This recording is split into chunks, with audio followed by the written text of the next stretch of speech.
Tower conquering mega eagle. Alright folks, how you doing? Huh? Good? Yeah. So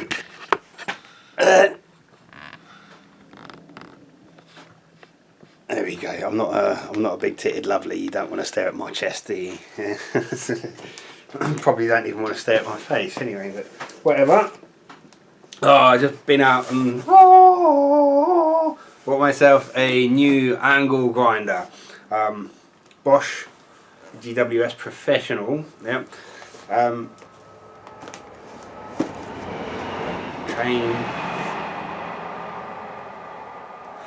So I'd always bought, you know, from when I first started buying angle grinders, like 14 or something like that. Just grinders for a tenner.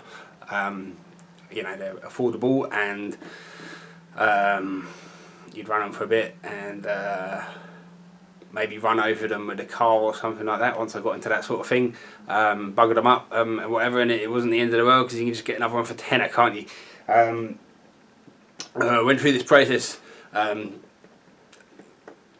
don't know how many I had, but until you know, for a good 10 years of buying angle grinders like that. Then eventually I stumbled across a Hitachi twin pack. So it came with my big 9-inch grinder and this little 4.5-inch grinder, and it genuinely changed like everything about being in the shed, you know, because when you go from the cheapest possible grinder to something where they've taken a bit of care with the gears and the bearings and that, you know, there's so much less vibration, and when you're just trying to slit a piece of steel or something, you can accurately lay the blade on the mark and follow it without the thing fucking jumping around all over the place. And around about that sort of time, the 1mm blades started coming out as well. Up until that point, I don't know if you guys remember, but cutting blades used to be sort of 2.5, 3mm thick, innit? Like about 1/8 of an inch, a bit under. But so that, you know, the two things happened together, and the cost of the blades seemed to plummet at the same time. Originally, those 1mm blades were really expensive, but then they got, you know, cheaper than the traditional cutting blades because half the material there, isn't it? And so I really enjoyed using this. The brushes are now worn out in this one, and I have been looking for more brushes, but like I can buy the brushes for 15 quid, which doesn't seem right, you know, because this angle grinder and the 9-inch one bought as a set was 80 quid, and you know, most of that's going to be the cost of the 9-inch grinder, isn't it? So realistically, this Hitachi, I reckon, is probably the cheapest good grinder you can buy. And I you know, I'm sure there's other people that have bought your Harbour Freight saws in the States or whatever, or cheapo ones in the UK and that, and they've been perfectly good. Okay, I'm fine, I'm sure. But it's whether or not you get the good one out of the batch, or the fact that you spend a little bit more money and you know you're getting the good one, isn't it? So I do like this. I had this for a while, and I really have hammered this. Yeah, the bearings are still good and that, it still runs beautifully, but then I went out and bought a makita for work and that, because I have pneumatic grinders and that, but they're sometimes lacking a bit of grunt, and sometimes it's easier to get electrical power than it is pneumatic power if I'm in another building or whatever. So I got this makita. At the beginning, I was a bit disappointed because the switch was faulty in this. I'm sure I just got unlucky with this, because Makita's a good brand, whatever. But I sorted that out, and this has been lovely ever since. The reason I really like this one is because it's got a very narrow body. Yeah. I'm kind of in a position now where it's not that I want to spend more on an angle grinder. It's that if an even more expensive angle grinder is even better, then it's going to be like revolutionary, I suppose. As big a difference in my workshop habits to getting a decent angle grinder in the first place. So that's why I got this, because it's nice to have two grinders on the bench at the same time, isn't it? You know, you keep a cutting disc in one and a grinder blade on the other. and then it saves you a bit of time, and for me it means I'm more likely to do the job properly rather than trying to bodge it with the wrong blade or something like that, you know. So I haven't actually taken it out of the box. This is 4.5 inch again, 115 millimeters, 240 volt. Claims to be particularly narrow, so you can get your hand around it, but yeah, maybe it is a little bit narrower than that Makita. Well, it is. Yeah, there's not much in it. I think there's 10mm gap between my finger and my thumb there, and here there's 5.5mm. You know? So it is a bit narrow body. Maybe that'll make all the difference to someone. Probably not to me. So there it is. Brand new. Well, this is about 60 quid. I paid £62 for this. I'm liking Bosch at the minute. Right, I have had one little complaint with their mains drill that I bought a year or so ago, and I haven't really used it much. And the gears are jumping, but that's I bought quite a lot of Bosch gear now, and I'm just endlessly impressed with the quality. So sort of that thing, you'll get in the habit of buying one tool just because you're not getting skanked then, don't you? I have no idea how this goes on there. Oh yeah, here we go. So that guard is sort of indexing. Picked up on that, and it can only go in one position.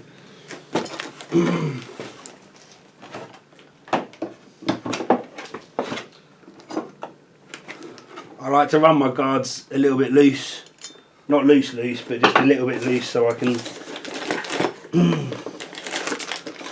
spin them with my hand, you know. Oh, there we go. Look,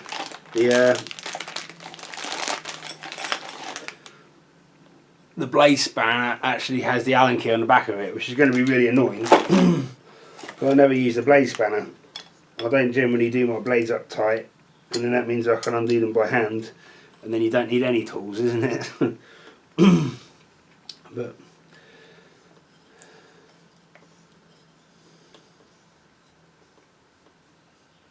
I know some people don't even run guards, but because I don't normally use goggles, I know I should, but I don't. And I always seem to skin the knuckles when I don't use goggles, you know. When I don't use a guard. Oh, that's interesting. Okay. There's a little O-ring in the. That's the Bosch that sits on the grinder all the time, not the nut.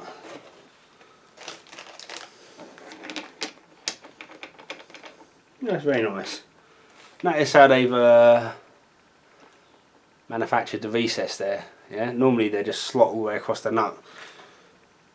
I don't know why they've gone to this extra trouble. And you've got a bit of texturing on the flat side of that Bosch collar, whatever you're going to call it.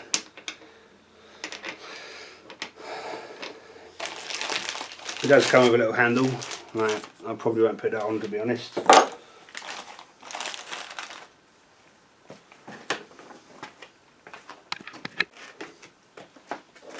Because I've got a cheapy blade. I actually got these off Amazon because they do.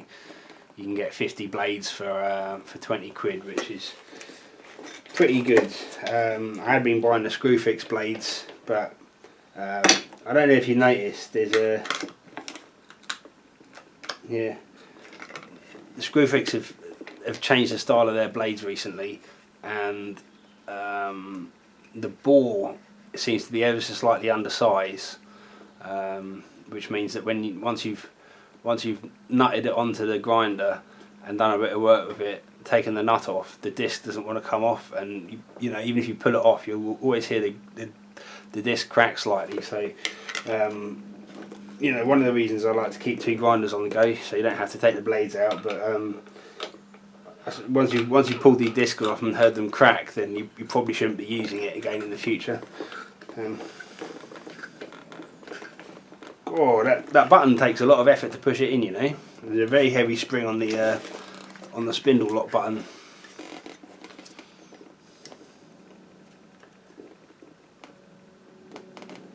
A lot of oil coming out here as well. Quite a bit of oil on that head. It's a nice compact head, so they obviously use smaller gears in here than some of the other grinders.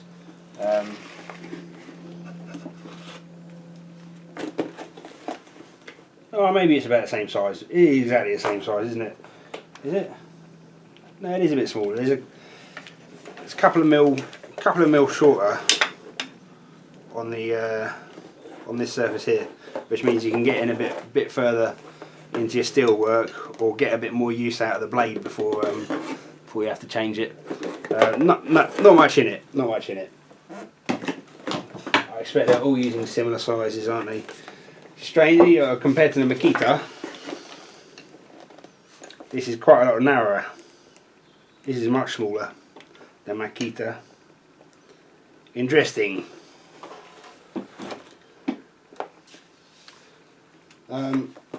Power wise, what's that on? 720, this is 750 I think, or 760. There's 720 again.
It's got some fierce torque reaction on it, that thing, which is really peculiar. I just had it running next to the Makita.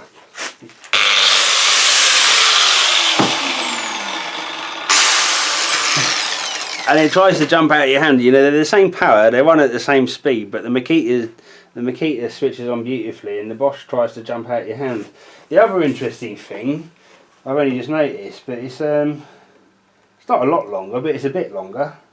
You know, the Makita seems to be more compact. The Bosch is lighter, which, yeah, it's kind of nice, but at the same time, you know, that's a reassuring weight. The Bosch feels a little bit too light, and it's bigger as well. So that makes me think that perhaps the body's not going to last as long.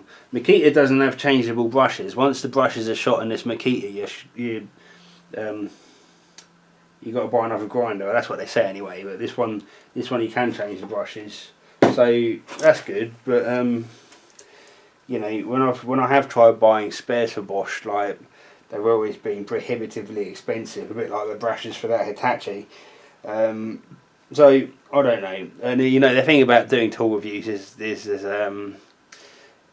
you can only ever give first impressions, I suppose, unless I come back in a year's time when this is actually, you know, hideously disfigured and dirty and that, and tell you whether or not it's broken. But by that point, there's not much point telling anyone about it, because the model's been replaced or something like that, you know. But hey, it does feel like a very nice grinder. I do like the size and shape. The grip isn't great. If I was doing you know, greasy work, I'd much prefer Makita, which has the sort of flutes down the side. They're a lot heavier. This has just got like sort of golf ball dimples in it, but they're not very deep. Although having said that, the plastic does actually have a matte finish in that area. I like the styling. Like, you know, I really don't care about tool styling. The only time I dislike it is when someone tries to make you know, tools look like transformers and that. But it's nice plain styling. And it's Bosch, so hopefully this is going to last a decent amount of time and do a lot of nice work. It's nice and agile, I'll say that for it. You know, I just did a little bit of grinder file work on this lump of steel. Yeah, I think I'm going to get on very well with this. And I'm sure you'll be seeing it in millions and millions of videos to come, alright? Okay, so 60 quid grinder. I don't think it's worth more than that Makita. If I could go back in time, I'd just buy another Makita exactly the same as that one. That's a lovely Makita. Or another Hitachi. You can buy those Hitachi ones for 30 quid. This isn't twice as good as a Hitachi, you know. I know that Hitachi is great. Yeah, the other thing I forgot to mention, it's got a PVC flex on it, you know. So is the Hitachi, but the Makita's got the nice thick rubber flex, you know. Again, they always wear out, don't they? Flexes on grinders, especially if you wrap the flex around the body of the grinder. So this one's going to go bad soon. The Makita is the better tool. It's got a much longer cable support there, and it's got rubber flex as well. Whereas this Bosch,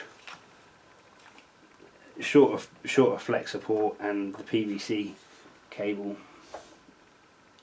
So here's the Bosch. I'm afraid I don't regret having bought a Bosch grinder. I do like Bosch tools still, but the Makita's better value for money as far as I'm concerned anyway. Yeah, and the Hitachi is definitely better value for money. Right, so I'm sure most of you will just go out and buy a 10 quid angle grinder anyway after all the stuff I've been chatting. And there's really nothing wrong with them. They're just a bit rattly, aren't they? You know, it's a bit hard to do fine stuff. But if you're not doing fine stuff, then stick with the 10 quid jobbies, isn't it? Alright. Thanks folks. See you later. Bye bye.